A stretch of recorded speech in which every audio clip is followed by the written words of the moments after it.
Good day, I'm Tamara McHale and this is your JIS news for Tuesday, April 14. Beneficiaries of the estate of persons who died without leaving a will, including those under the age of 18 years, should soon find it easier to acquire their inheritance. Legislation to expedite the process of administering estates for such persons was passed in the Senate on Friday, April 10. This bill has the potential to transform the lives of many families who have been adversely affected by the antiquated and cumbersome legal arrangements in this area, and to release to their rightful owners productive assets that have been tied up in a legal morass for decades.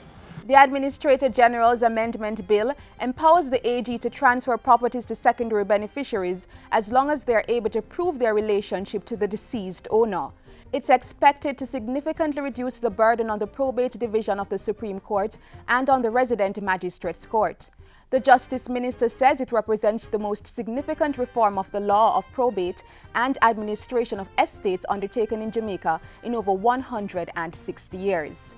A $3.9 million project to protect the Yalas and Hope River areas from degradation and improve water resource management has been launched by the Water Ministry. The 5-year project is being funded by the Inter-American Development Bank through the Global Environment Facility. At Monday's launch, Portfolio Minister Robert Pickersgill said the project would provide institutional strengthening, capacity building and sustainable livelihoods in agriculture and forestry in watershed communities.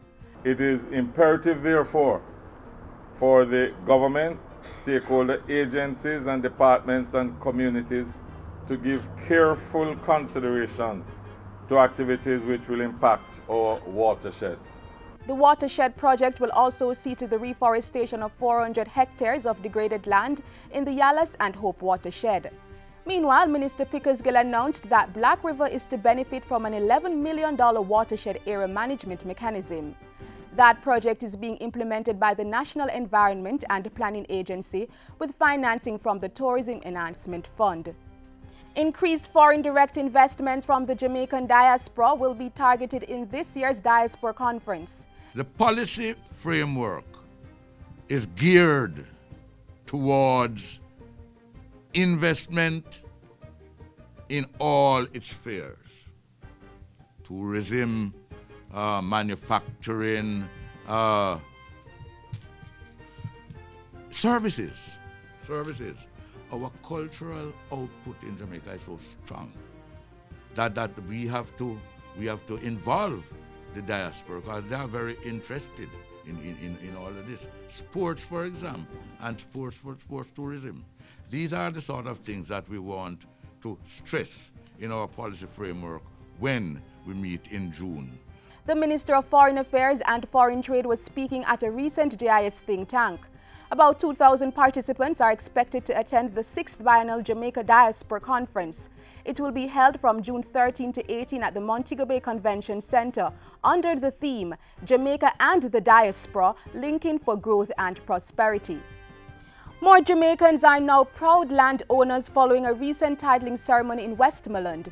102 residents of Operation Pride schemes in White House and Whithorn received their titles under a Housing Agency of Jamaica land titling program. Our remit is to make sure that at least 45,000 Jamaicans become owners within a 3-year period and more to come down the road. We have started the program and we're going to ramp it up. Recipients were implored to encourage other residents to make the required deposit so they too could receive their land titles at a minimum cost.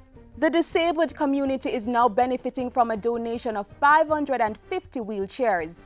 Christian Fellowship Outreach Group will be distributing the wheelchairs, which were donated by the Errol Rattray Evangelistic Association in partnership with Jamaica Free Wheelchair Mission. At Monday's handing over ceremony, Director for the Mental Health and Substance Abuse Unit in the Ministry of Health, Dr. Maureen Irons Morgan, expressed appreciation on behalf of her ministry. The gift of wheelchair supports the Ministry of Health's commitment to universal health coverage. We especially seek to create a secure future for our vulnerable population in ensuring that our elderly and persons with disabilities are fully integrated within society. And finally, Minister of State in the Works Ministry Richard Azan is promising residents of Northwest St. Andrew to make it a priority to address the breakaways being experienced on their properties. Mr. Azan made the commitment following a tour of roadways in the area on Monday. He said a technical team from the ministry would be looking to see how best they could deal with one or two of the more serious breakaways. I'm hoping that maybe by next week if we can able to get in the estimates and to see what solution we can come up with. That's it for JIS News today. I'm Tamara McHale. Thank you for watching.